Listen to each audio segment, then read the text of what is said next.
c'est Natacha Bernal. J'ai travaillé seule et j'ai eu quelques remarques en fait, sur un groupe que j'ai créé sur Facebook. Et je travaille sur le RIC depuis le 15 décembre 2018, où j'ai travaillé une journée en vrai. Et donc j'avais fait un projet, une ébauche que j'ai proposé et sur laquelle on a débattu avec pas mal de monde. Et derrière ça, j'ai travaillé avec une équipe de développeurs sur l'idée d'une plateforme démocratique Internet. Les idées ont un peu évolué et donc j'ai repris là il y a une semaine mon projet et voilà, je vous présente le résultat.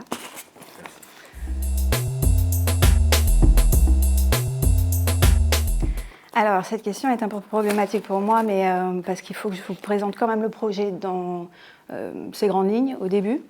Donc mon projet ça s'appelle le Deliberatum. L'idée c'est de faire en fait un processus global de démocratie semi-directe, donc qui inclut les élus et les différentes institutions, mais qui permet en fait d'aboutir à un RIC si, le cas échéant, les discussions ne fonctionnent pas et que les problématiques ne sont pas prises en compte. Donc, en fait, il y a 3 phases dans mon projet, enfin dans ma proposition.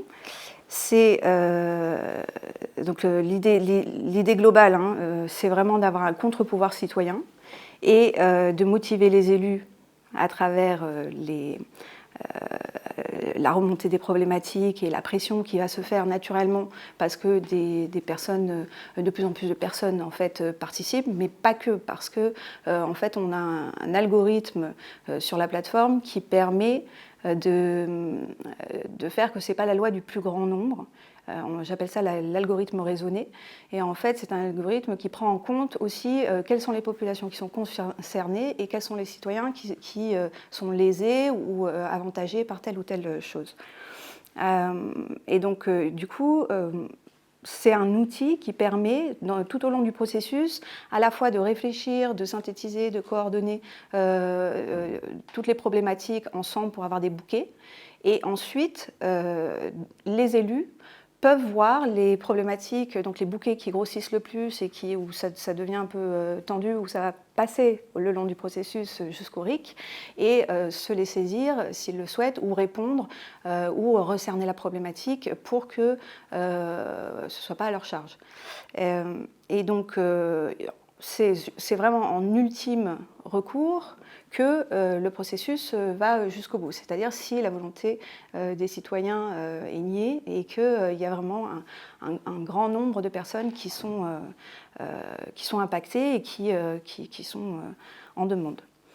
Alors donc il y a 3 phases. Donc la phase que j'ai décrite de pression saine, la phase s'il y a insatisfaction, donc la phase où finalement c'est les citoyens qui se substituent à leurs représentants temporairement et qui travaillent donc en collectif autour des problématiques, enfin sur ce que j'appelle le délibératum. Et ensuite, donc la procédure de délibératum elle-même, c'est des audiences citoyennes de débat en ligne ou en salle, ce qu'on appelle les audiences citoyennes, la mise à niveau des connaissances des participants, donc tout ce qui est écoute, compréhension de tous les points de vue, etc., pour bien connaître le sujet et mettre tout le monde au même niveau de conscience et de compréhension. Et ensuite, de là, les personnes qui le souhaitent peuvent travailler, puisqu'elles ont le niveau de connaissance, elles peuvent se mettre à travailler en atelier, donc s'inscrire sur des ateliers et discuter, échanger, travailler à des propositions, faire des consensus, toujours pour le bien commun, pas des choses farfelues non plus. Et les meilleures propositions sont ensuite départagées, je ne vais pas aller trop loin à ce niveau-là, et ça part jusqu'au référendum, donc local, ou géotransversal, socio-transversal ou national. Alors j'expliquerai peut-être plus tard. Sur les types de RIC à proprement dit, pour vous répondre, les délibératums permettent de faire donc des RIC que j'ai appelés fonctionnels et décisionnels, c'est-à-dire sur des au niveau local, généralement, si vraiment une communauté n'est pas d'accord et veut être consultée pour la construction, j'en sais rien, d'une église, ou si à Paris nous ne serions pas d'accord pour que des fonds soient déployés pour refaire Notre-Dame, j'en sais rien, on pourrait faire ce type de RIC. Et c'est ce que j'appelle des RIC décisionnels, des RIC fonctionnels. Ça pourrait être sur vraiment le fonctionnement d'une administration ou ce genre de choses. Alors, des RIC budgétaires, donc pour discuter des budgets. Alors pareil, hein, sur l'exemple de Notre-Dame, si on voulait que le budget soit alloué à autre chose, ou qu'il y ait plus de budget ou moins de budget, ou je n'en sais rien. Et puis, donc, ensuite, on a des RIC boucliers. Donc là, en fait, je cerne tout ce qui est ingérence ou impact négatif des politiques extérieures, donc tout ce qui serait politique européenne ou quoi, et qui aurait un impact direct sur l'intérieur. Et à ce moment-là, je pense que c'est essentiel, puisqu'il n'y a pas moyen d'équilibrer, de pouvoir faire des RIC à ce niveau-là. Et puis enfin, les RIC constituants, mais seulement les RIC constituants, eux, il y a une condition. Et donc, il faut avoir ce que j'ai appelé un permis de vote Civic Plus qui vous met à niveau. Donc, c'est un permis de vote que tout le monde peut avoir, hein, comme le permis de conduire. Mais il faut donc du coup prendre des cours d'éducation civique, suivre un petit processus avec un questionnaire pour savoir qu'on est bien à niveau et qu'on a la base requise pour pouvoir voter en tant que constituant. Voilà. Et le RIC révocatoire, par contre, moi, je ne le mets pas en place parce que je mets en place d'autres systèmes de révocation et donc de non-renouvellement des mandats. Les mandats sont conditionnés sur la plateforme grâce à la traçabilité sur le délibératum. Et donc, du coup, ça n'a pas vraiment de sens pour moi de faire un RIC, c'est-à-dire de consulter les citoyens pour ça. Parce que pour moi, soit l'élu est en faute, soit il ne l'est pas, et donc c'est de facto une destitution ou un non-renouvellement de mandat. Pour moi, le délibératum, il fluidifie la communication citoyen-élu. Il permet en fait, de remonter des informations, d'avoir un aperçu. Alors, bon, il y a tout un tas de choses en datagraph qui permet d'avoir des bulles de niveau, de comprendre pourquoi ça s'architecture ensemble, etc. Et donc, du coup, on peut avoir des écosystèmes qui sont assez complexes, de causes à effet, de problématiques et se dire, bon, bah là, on a envie de traiter vraiment ce bouquet de problématiques parce qu'il y a plein de choses qui ne vont pas et qu'on peut réarchitecturer les choses. Alors que quand on a une vision uniquement sur un problème qu'on aurait donné comme ça, on n'a pas toutes ces couches et finalement cette vision globale. Et je pense que ça manque, notamment pour tout ce qui est élus municipaux. Souvent, ils ont un peu la tête dans le guidon de ce qu'ils font et je pense que c'est un super outil aussi pour eux, dans le sens où tout à coup, ils vont avoir un peu la pression, ça c'est sûr, forcément même beaucoup, mais en même temps, la possibilité de travailler ensemble sur des nœuds de problématiques, de pouvoir justifier qu'il y a vraiment un mécontentement là-dessus. Et voilà pourquoi j'estime que les citoyens peuvent avoir tout un tas de RIC, y compris budgétaires, etc., parce que, in fine, c'est en collaboration, enfin non, pas in fine, mais dans le process, c'est en collaboration avec les élus. Et si les élus ne se saisissent pas de ça, c'est qu'il y a forcément de la mauvaise foi ou... voilà. Pour moi, les citoyens en fait ne veulent pas se substituer à l'État et que ça ne les amuse pas de faire un RIC. Donc l'objectif, c'est pas de déclencher des RIC à tout va. Je pense pas qu'avec un tel système comme le délibératum, finalement, on aille très souvent jusqu'au RIC. Ou alors peut-être pour des questions vraiment qui sont très passionnantes et sur des vraies grosses questions de fond, mais ça peut être plus un outil en fait qu'une contrainte ou voilà. Ensuite sur l'échelle, donc il y a les RIC se déterminent en fonction d'un concept qui est les communautés de citoyens. C'est-à-dire que la plateforme permet, avec la data intelligence, d'aller récupérer tout un nombre de critères par rapport aux problématiques qu'ils ont postées ou par rapport à certains renseignements qu'ils veulent bien donner à certains moments, et donc de faire à la volée, en transversal, de pouvoir par exemple créer, donc ponctuellement, par problématique, une communauté de citoyens qui correspond, j'avais mis un exemple, mais à, je l'ai mis dans mes définitions, qui correspondrait à des personnes qui vivent à la montagne, qui sont isolées et par rapport à une problématique de feu de forêt ou je ne sais quoi. Et donc du coup, on aurait tout un tas de critères comme ça qui peuvent se succéder et créer une famille de critères donc, que j'appelle tout au long de ce que je vais dire, communauté de citoyens. Donc, on n'est pas dans le communautarisme ni rien. Voilà. Et donc du coup, c'est pour moi, un RIC local peut se transformer en RIC finalement transversal sur des critères de points communs. Et ça, j'ai travaillé avec quelqu'un là-dessus qui est expert en sémantique et en data analyse. Tout ce qui est géotransversal, ça veut dire que s'il y a un RIC qui est déclenché à un certain endroit et qu'une autre région présente les mêmes critères de sécheresse ou de je ne sais quoi, à ce moment-là, on peut rapprocher peut-être les populations qui ont les mêmes genres de critères ensemble et les solliciter pour savoir si ce ne serait pas bien en fait, de faire un RIC comme ça en géotransversal ou en socio-transversal à même titre sur tout ce qui peut être critères sociaux, travail, etc. Et on pourrait définir par exemple que donc, quand 40% de la population et du territoire sont finalement concernés, font partie de ces communautés citoyennes, alors l'ensemble de le RIC local peut passer en RIC national puisqu'il est assez important pour intéresser tout le monde.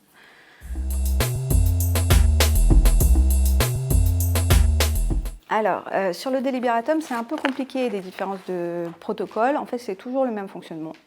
Donc il y a les 3 étapes. Le citoyen dépose une problématique sur la plateforme de délibératum. La problématique prend de l'ampleur par le vote pour et s'étoffe non pas par majorité de vote mais par algorithme raisonné. À ce moment-là, il y a les contributions de tous les citoyens. Les élus responsables peuvent traiter les dossiers à forte adhésion, donc ils donnent des explicatifs ou ils partent en action. Les citoyens sont satisfaits ou, après échec de conciliation, ils continuent. Et ensuite, sur l'étape 2, on passe donc au délibératum lui-même. Donc, alors moi, je n'ai pas de seuil.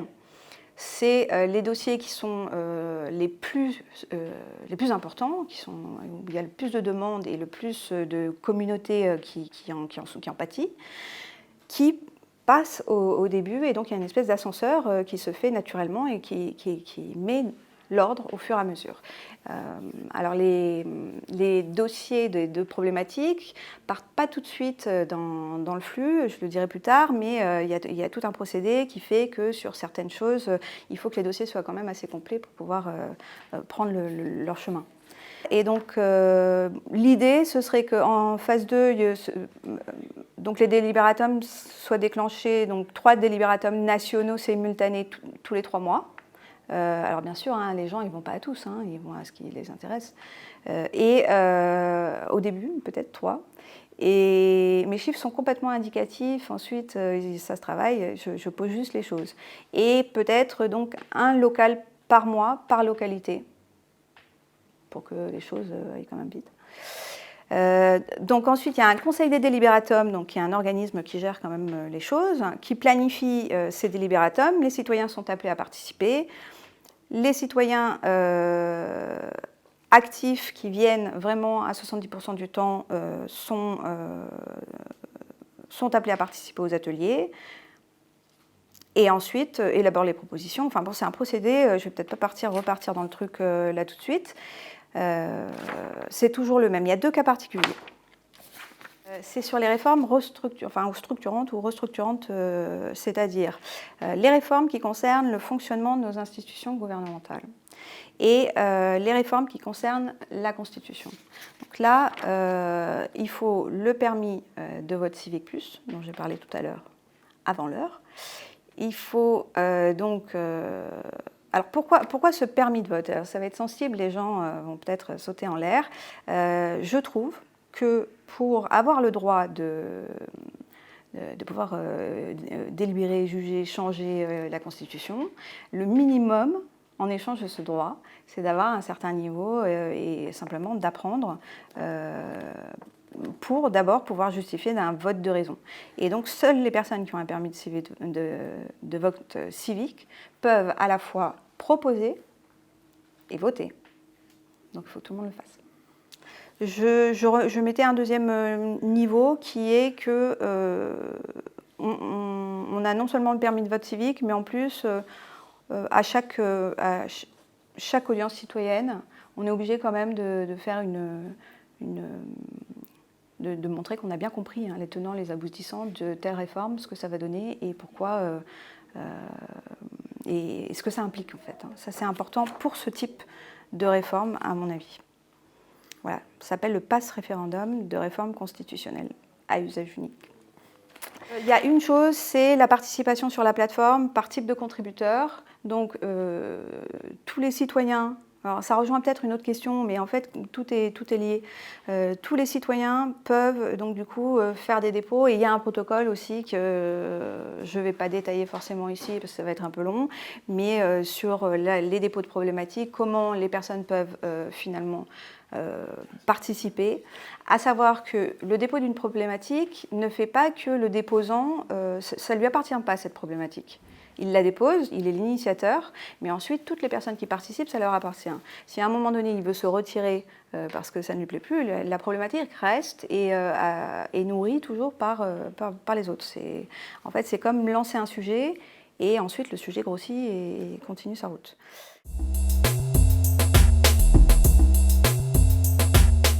Alors moi, bon, pour l'instant déjà c'est pas possible, c'est pas constitutionnel, mais je trouve que c'est pas le plus efficace. Pour moi, le problème il vient, et ça je l'ai relégué à la question 15, il vient du système électoral à la base. Donc si on avait un meilleur système électoral, on n'aurait peut-être pas les élus qu'on a. Je dis pas que tous les élus sont mauvais, il y en a très bien.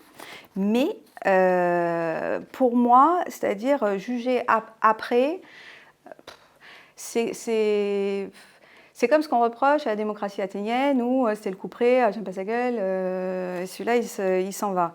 Je suis pas pour ça. Je suis pas pour un RIC pour ça. Moi je suis pour la méritocratie.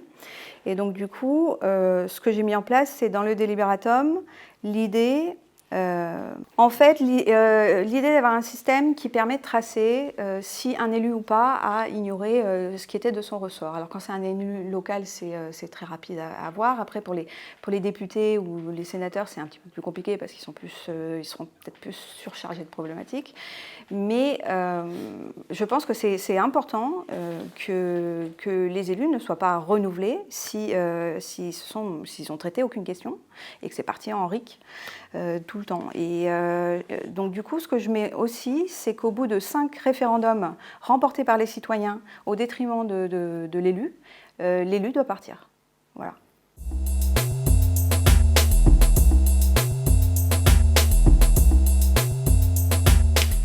Alors ça, du coup, j'ai un petit peu répondu tout à l'heure. Pour moi, donc du coup, il faut être en âge légal de voter. C'est tout citoyen sans distinction pénale.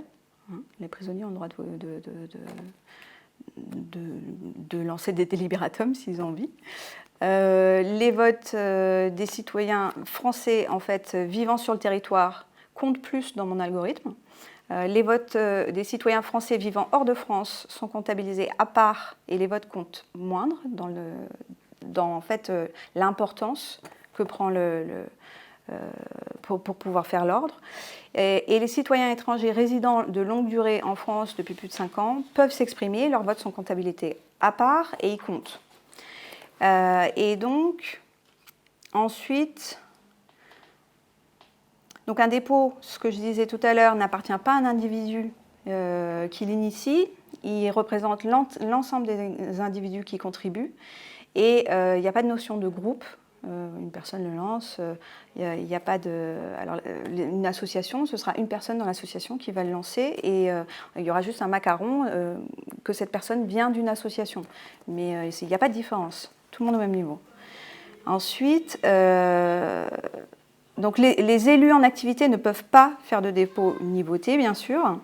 L'appartenance à un groupe d'intérêt type lobby doit être signalée sous peine de sanction. Donc c'est un accord avec les CGU de la plateforme. Donc du coup, c'est sanctionné en expulsion de la plateforme en cas de fraude.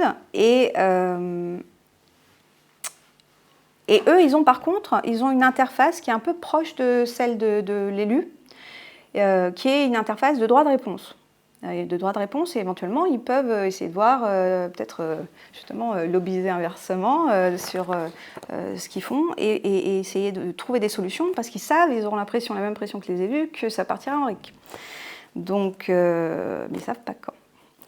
Donc voilà, qu'est-ce qu'il y a voilà, pour l'appartenance à une association, en fait, en tant que membre, il y a juste une distinction. On peut être considéré en tant que citoyen et ça s'est fait automatiquement. Donc, dès que ce n'est pas de l'ordre du périmètre de l'association dont on fait partie, on est en tant que citoyen, on participe, on vote pour.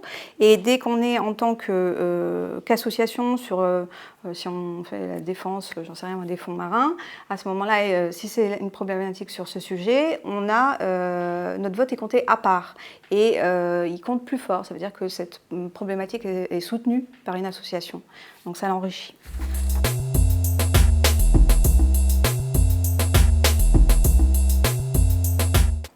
Moi, je pense qu'il faut laisser un maximum de possibilités tant qu'il s'agit de biens communs. Donc que ce soit par rapport à la discussion sur une loi qui ne conviendrait pas, le fonctionnement d'une administration, un processus administratif, tout ce qui est de la responsabilité de l'État et qui peut être modifié, amélioré. On a le droit de le discuter, un protocole, etc. Et dans la mesure où le sujet, en fait, n'est pas d'ordre raciste, ou d'oppression d'une communauté citoyenne en particulier. Donc on ne doit pas évincer le droit d'une communauté citoyenne, d'un groupe. Et pareil, alors après, tout ce qui relève de la violence, demande de déclaration de guerre, peine de mort, tout ce qui est atteinte aux droits de l'homme, moi je l'exclurai, voilà. Parce que déjà il faut que les gens, même je l'exclurai tout court, mais à la base, de toute façon dans un premier temps, les gens ne sont pas habitués à la démocratie, donc voilà. Ensuite, pour tout ce qui est politique européenne et traités internationaux, à partir du moment où ça a un impact, donc comme j'ai dit tout à l'heure, par rapport à l'économie intérieure, le bien-être des citoyens, l'environnement à l'échelle mondiale, je pense que, tout en posant peut-être certaines conditions, il faut qu'on puisse discuter un traité de libre-échange, un emprunt ou une échéance de dette. Je pense que je ne vois pas pourquoi ce ne serait pas débattu. Ou une directive politique de l'UE, agricole, environnementale, d'investissement. Donc voilà. Après, par contre, je mets un bémol, moi, sur tout ce qui est décision de sortie de l'OTAN, sortie de l'UE, relations peut-être géopolitiques, tout ce qui est relatif au corps des armées ou à la sécurité. Je pense qu'il faut y réfléchir avec précaution et que dans un premier temps, c'est pas la peine de se tirer une balle dans le pied. Voilà. Alors, ce que je peux dire pour compléter, c'est moi j'ai mis un baromètre en fait d'arbitrage de ce qui touche au bien commun, puisque en fait ma définition c'est tout ce qui est pour le bien commun. Donc comment éviter les dépôts de sujets, de problématiques et de propositions qui sont contraires au bien commun ou qui sont complètement insensées.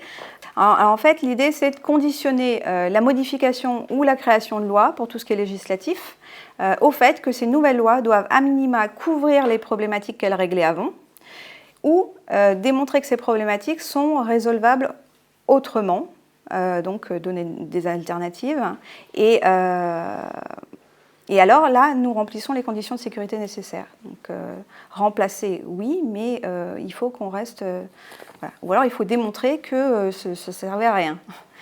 Voilà. Et du coup, comme il ne faut pas faire et défaire sans arrêt, tout ce qui modifie une loi doit pouvoir se justifier, que cela prévaut en valeur de bien commun sur ce que cela défait et apporter des solutions de remplacement. Voilà. J'ai aussi mis une idée qui était la possibilité pour les citoyens de créer des laboratoires d'expérimentation que j'ai appelés Equilibrium, où on les autoriserait du coup à tester un concept sur un petit échantillon de population ou sur un petit territoire, afin qu'ils puissent, et ça, quand il y a des idéologies pour-contre, qui font des clivages vraiment presque à 50-50, et où on n'arrive plus à trouver de consensus, à ce moment-là, peut-être que les gens pourraient venir avec des idées que j'appelle Equilibrium, et qui permettent de faire un arbitrage. Pour finir là-dessus, pour moi, en fait, il faut se calquer sur, du coup, les ministères, donc tout ce qui est les instances des ministères, donc gouvernement, action, travail, etc. Et essayer de trouver, pour chaque chose, quels sont les minima de dossiers qu'il faudrait mettre en place pour que le dossier soit prêt à se lancer, qu'il soit assez consistant et qu'on n'ait pas des choses qui soient juste des idées bon comme ça. Il faut quand même qu'une problématique elle ait de la teneur et qu'elle se nourrisse. Donc voilà, je parle de créer des typologies qui encadrent les demandes de référendum. Attention, hein, pas des trucs lourds hein, non plus.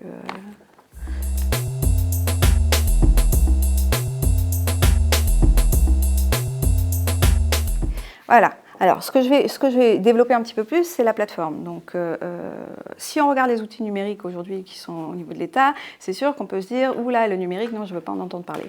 Maintenant, il y a moyen de faire des choses assez exceptionnelles aujourd'hui en data intelligence. Et du coup, la procédure se fait seulement sur la plateforme.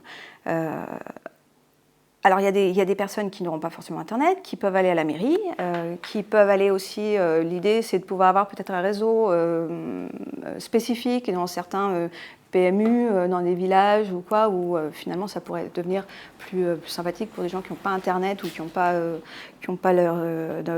d'outils informatiques. Alors, il y a tout un système de sécurité qui fait que on pourrait avoir un boîtier à code éphémère de type Secure Key, comme on a pour les banques, ou qui permet de rentrer et de ne pas avoir d'usurpation d'identité sur son compte. On aurait aussi donc, des salles équipées de rétroprojecteurs qui permettent dans toutes les audiences citoyennes d'avoir en simultané finalement pour avoir de la simplicité, c'est-à-dire que dans les débats d'audience, il faut que ce soit simple, il ne faut pas qu'il faut aller sans arrêt faire tout un barouf et devoir se réorganiser. Donc les intervenants pourraient intervenir dans leur localité, dans l'audience citoyenne, être filmés, retranscrits, avoir un débat avec quelqu'un qui est dans une autre audience citoyenne, etc. Et du coup, tout est retranscrit pour tout le monde. Le principe d'avoir des audiences citoyennes en réel, c'est parce que c'est beaucoup plus sympa pour débattre. Et je pense que c'est un acte citoyen aussi, que les gens en ont envie. Ça dépend, ce sera peut-être plus adopté dans les villages et dans les petites villes que dans les grandes. Il faut voir, c'est peut-être l'inverse. Ensuite, donc pour moi, c'est vraiment quelque chose qui se passe il faut évoluer au niveau technologique et c'est pas compliqué et tout repose là-dessus. J'ai aussi, et j'en parlerai peut-être plus tard, donc du coup, l'idée de simplifier les choses avec une machine à voter mécanique qui permet d'éviter tout le processus coûteux et j'en parlerai tout à l'heure. Alors, il y a aussi, très important, un conseil citoyen des délibératums. Donc il y a un organe de contrôle qui pilote tout ça et qui s'occupe de faire quelque chose qui est très important sur la plateforme, c'est du fact-checking et de contrôler qu'il n'y a pas des mensonges à tout va et des fausses problématiques. Il s'occupe aussi de l'organisation des audiences et il veille à l'éthique démocratique, c'est-à-dire que, voilà, pour moi, normalement, il ne faut pas que pendant le délibératum, les médias, il y ait une trêve sur les sujets qui sont traités et il ne faut pas que ce soit traité au niveau médiatique. Voilà. Quoi d'autre ? Donc, par rapport à ce Conseil citoyen des délibératums, l'équipe, pour moi, elle est recrutée, par exemple, pour 3 ans. Elle peut être renouvelable de moitié. J'aime bien l'idée qu'il y a au Sénat. Je trouve ça très bien, l'histoire de quinconce. Sur concours. avec prise de fonction sous serment. De toute façon, ils n'ont aucun pouvoir au niveau de la plateforme, ils ne peuvent rien effacer, ils ne peuvent pas changer les votes, tout est bouclé. Ils n'ont pas de visibilité non plus sur les délibératums, donc ils ne peuvent pas les prévenir des gens, puisque ça arrive au fur et à mesure, ils ont juste des moyens de contrôle pour savoir si c'est bien logique que ça arrive dans ce sens-là. Voilà, donc ils s'occupent du fact-checking, des commissions d'enquête, de l'arbitrage, des conciliations avec les élus. Ils s'occupent aussi du déclenchement des délibératums, de l'organisation des ateliers, de la planification des intervenants, de la logistique pour l'accès des citoyens, etc. Et au moment du RIC, ils s'occupent de la surveillance des campagnes et de la dénonciation publique des fake news médiatiques sur les réseaux. Voilà, tout dit.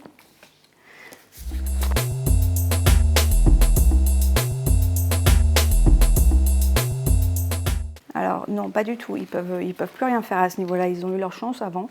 Ils peuvent participer et aider aux propositions, etc. Mais ils peuvent plus arrêter la procédure. Le délibératum, en fait, au moment des audiences citoyennes, donc il y a des groupes qui se forment par affinité où ils vont commencer à élaborer des propositions en atelier, et à ce moment-là, ces propositions, ça dépend du nombre, donc s'il y a peu de propositions en dessous de 6, on va pouvoir les passer en référendum tel quel. S'il faut trier, il faut en fait que les personnes qui étaient aux audiences citoyennes à 70% du temps, donc qui étaient vraiment bien présentes, fassent un tri elles-mêmes de ces propositions. Donc, voilà, en gros, il y a un tri et il y a, au pire des cas, s'il y a vraiment énormément de propositions et que ce n'est pas départageable, hein, à ce moment-là, il y a un tirage au sort qui est représentatif et qui est vraiment pensé sur 10 pages. Donc, je ne vous explique pas. Alors, le délai, pour moi, c'est en fonction des débats et Non, les gens prennent le temps qu'il faut pour faire des propositions. Après, on peut toujours mettre un délai, mais je trouve ça idiot quand on parle de... Il ne faut pas que ça prenne non plus 18 mois, quoi, mais voilà.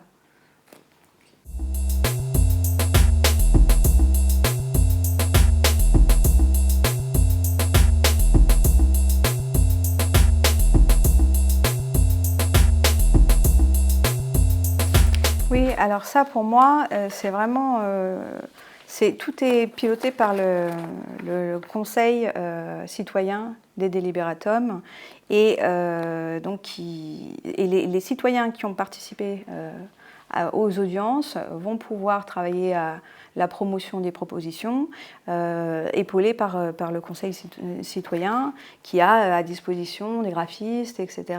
Et de toute façon, sur la plateforme, la plupart des personnes vont être notifiées de ce référendum et des propositions. Et donc à ce moment-là, elles vont en avoir connaissance, hein, puisque c'est une plateforme quand même qui est d'État, donc on reçoit, on est censé être quand même à l'attention. Ensuite, dans toutes les mairies, ce sera affiché, et je n'ai pas tellement réfléchi à cette question. Voilà. En plus de ça, je sais juste qu'il y a une gazette citoyenne pour les gens qui n'ont pas Internet et qui reçoivent du coup les référendums qui sont à l'ordre du jour. Pendant la campagne, les médias ne peuvent pas parler des sujets de délibératum pendant toute la durée de la campagne du référendum, à moins qu'ils invitent les personnes qui sont à l'origine des propositions. Et pendant les audiences citoyennes, elles ont droit de recevoir des personnes qui ont été reçues en audience citoyenne, mais il faut en fait qu'elles soient fact-checkées, c'est-à-dire qu'il faut qu'il y ait un accord sur toutes les émissions où on peut signaler à l'écran dès qu'il y a un mensonge qui est dit. Voilà. Et ça, c'est facile à faire.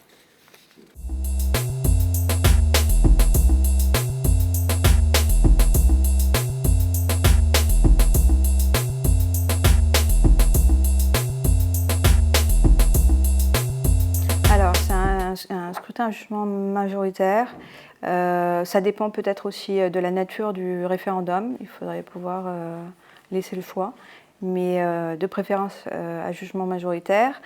Qui peut voter? J'ai déjà répondu. Qui fixe la date du vote? C'est le Conseil citoyen du délibératum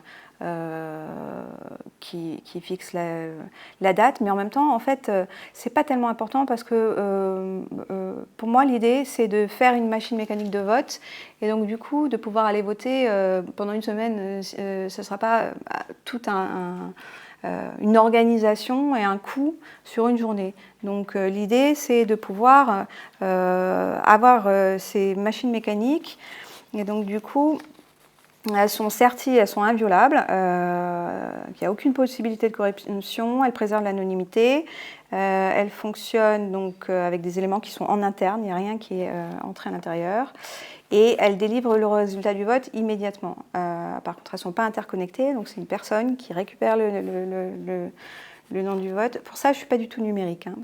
Donc voilà, et le résultat sera facilement vérifiable à l'œil nu. Et pour moi, en fait, cette machine, elle enlève les frais, qui sont énormes, et du coup, elle facilite le référendum. Donc voilà, ensuite, donc c'est plus écologique parce qu'il n'y a pas de bulletin, et ça nécessite uniquement un garde assermenté qui est formé, qui s'occupe de la sécurité et de recevoir les gens. Et du coup, pour la vérification d'identité, on n'a pas besoin non plus de gens puisqu'on a une borne avec lecture biométrique et cette borne délivre le moyen de voter une fois dans la machine. Oui, les limitations, donc c'était, il faut avoir l'âge légal de voter. Tout citoyen sans distinction pénale a le droit de s'exprimer sur la plateforme, a le droit de voter en référendum. Les votes de citoyens français donc vivant sur le territoire, vivant hors de France, et les citoyens étrangers résidant longue durée en France.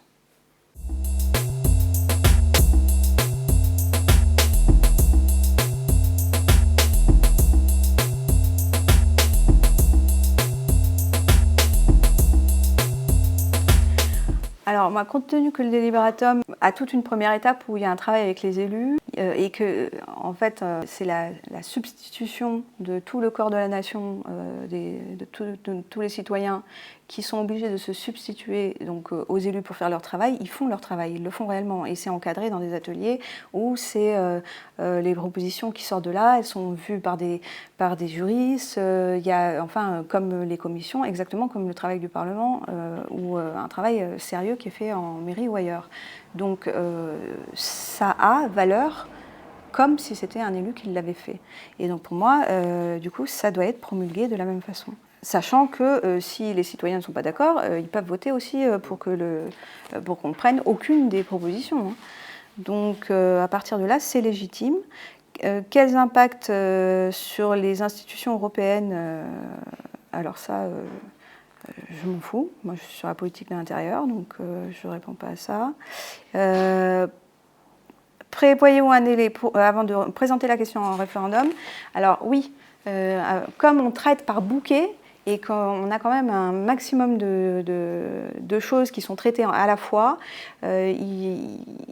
normalement, il y a un délai d'1 an avant de pouvoir ressortir le bouquet qui est archivé. Par contre, les citoyens eux-mêmes qui ont fait partie de ce travail peuvent s'apercevoir que finalement un changement n'était pas si bon que ça pour eux et pouvoir à ce moment-là le ressortir de son tiroir. Mais sinon, il n'y a pas de raison qu'on retravaille en fait des bouquets de problématiques qui ont déjà été traitées tous les 4 matins. Quoi.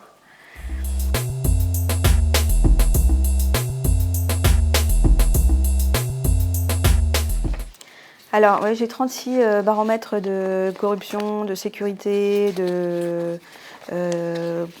donc ça va être très difficile. J'ai même des baromètres de plans sur la comète. Donc, j'ai... tout est détaillé. Donc en fait, j'ai pas mal de verrous qui sont mis en place. Je ne vais pas tous les détailler ici, mais par exemple, le secret des délibératums pour moi est important, que personne puisse se préparer en fait avant les audiences. De toute façon, il n'est pas possible, les lobbies ont le droit de parole pendant les audiences, ils peuvent argumenter, mais il n'est pas possible pour eux d'intervenir ou de faire changer finalement le processus démocratique qui va prendre place. Qu'est-ce que j'ai pas mal de baromètres de sécurité au niveau de l'accès de la plateforme, des baromètres par rapport à la corruption des experts, puisque tout est fact-checké. Ensuite, alors sur le vote, oui, il y a un truc qui est important, c'est que sur la plateforme, on ne prend pas de vote oui/non, on ne peut pas downgrader une problématique, on vote que pour. Donc si on n'est pas pour, on ne vote pas. Et donc elle remonte, et ça c'est uniquement parce qu'on mesure le succès d'une problématique. Et donc du coup, il ne peut pas y avoir une tentative d'aller influencer sur des gens pour qu'ils aillent faire baisser la problématique. Ça ne marche pas, la problématique elle fait que monter. Alors les lobbies ils sont sérieusement sanctionnés en fait en cas de mauvais rapports, etc. C'est-à-dire qu'ils sont complètement exclus des délibératums sur l'avenir. Ils sont affichés comme sur les mensonges, etc. Pour les citoyens, j'ai appelé ça baromètre des penseurs à la comète, mais c'est en fait pour éviter d'avoir des propositions trop farfelues. L'idée c'est vraiment d'avoir tout un encadrement, donc avec des personnes qui sont expertes en holocratie, sociocratie, etc., et qui puissent guider pour pas qu'on ait des propositions trop incohérentes ou dangereuses. Et il y aurait aussi un conseil en fait, de connaisseurs qui serait fait en fonction de chaque sujet, fait de gens qui ont une carrière de 40 ans dans ce domaine, et de personnes multiples qui peuvent renseigner pour pas que les propositions reposent sur des choses qu'on s'imagine, qui soient vraiment renseignées. Voilà.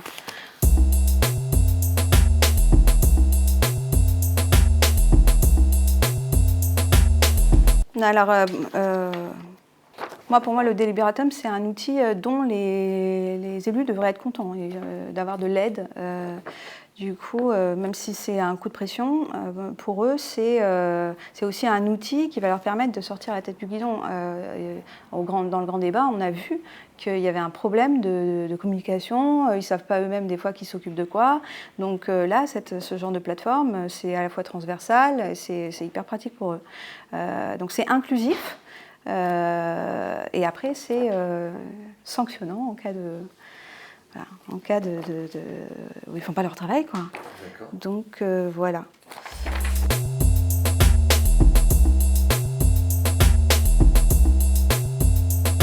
Alors, pour moi, il doit permettre en fait de remettre le bien-être des citoyens au cœur des préoccupations. Je trouve qu'on a perdu un peu. De mettre de la cohérence donc, et du bon sens dans les décisions politiques, de redresser la situation de notre pays sur tous les plans parce qu'on est dans une situation catastrophique, d'accélérer les décisions. À contrario de ce qu'on peut penser, je pense qu'un délibératum il peut permettre d'aller plus vite, ce dont se plaint finalement le gouvernement. D'accélérer donc la modernisation aussi de notre pays, on est très à la ramasse, de créer une meilleure société par intelligence collective et de de créer des liens et de la solidarité entre les citoyens, de se réunifier aussi. Et ce qui ne doit pas être, c'est partial, il ne doit pas être seulement favorable au plus grand nombre. Voilà, il doit être juste pour chaque taille de communauté citoyenne et chercher le consensus. Il ne doit pas être compliqué à mettre en œuvre, ni coûteux, et il ne doit pas monter les citoyens les uns contre les autres. Voilà. Merci.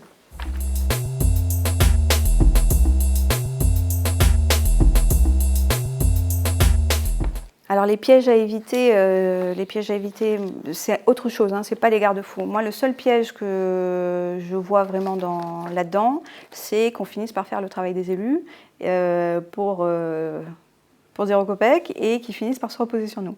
Donc idéalement, je pense qu'il faudrait un verrou du style que les élus devraient avoir un malus sur leur salaire et qu'une récompense, que ce soit pécunier ou en avantage, pour la dévotion et le temps consacré, devrait être attribué à ceux qui ont travaillé une proposition qui l'emportent en référendum. Voilà, une espèce de gratification, une remise en balance.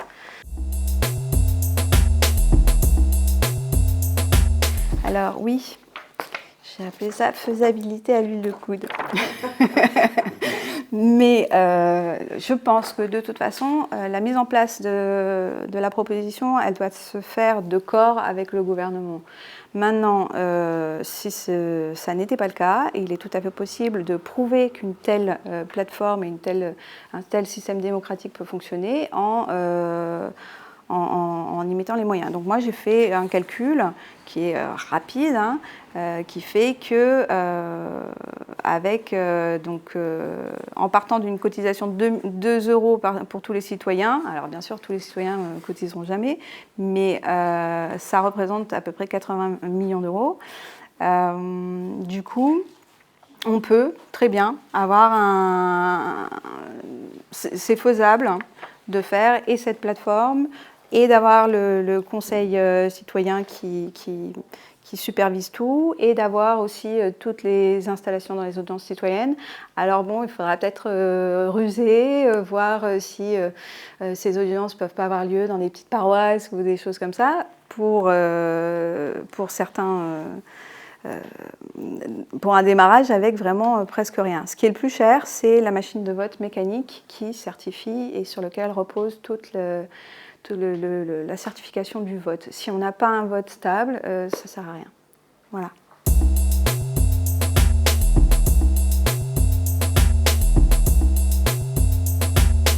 Moi, je dirais juste que dans le dossier, ce que j'ai mis, c'est 3 idées qui sont très importantes à consulter et qui sont les idées d'une nouvelle forme de scrutin.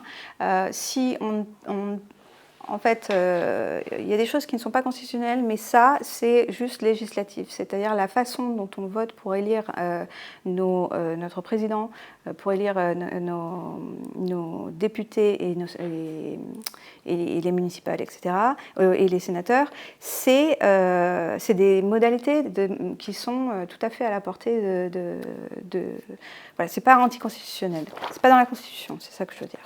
Et donc, du coup, je propose, et il faudra regarder parce que j'aurai pas le temps de l'étaler, mais je propose vraiment qu'on change complètement le système de votation présidentielle en premier lieu, et donc qu'on vote un programme.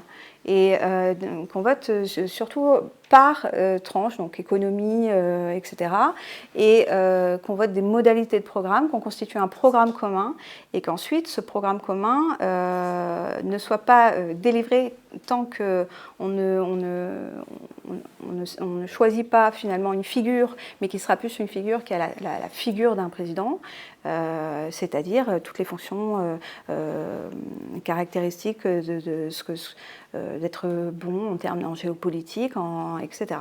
Tout ce qu'on demande au niveau des fonctions d'un président. Et ce vote de popularité plus les modalités auxquelles chaque personne correspond, chaque candidat correspond, permettrait de désigner qui est le président. Alors aussi une chose importante, c'est qu'au moment du vote, c'est un vote plurinominal et, comment on appelle ça, quand on peut changer de liste. Et l'idée, c'est de voter et le président et le gouvernement en même temps pour avoir un gouvernement mixte. Parce que je trouve que depuis 3 mandats, c'est pas vrai. En fait, la coïncidence entre les législatives et les présidentielles font que on a toujours un gouvernement qui est adéquat. Et ça, c'est vraiment une pirouette qui est pas bonne. Merci beaucoup. Voilà. Merci pour cette discussion.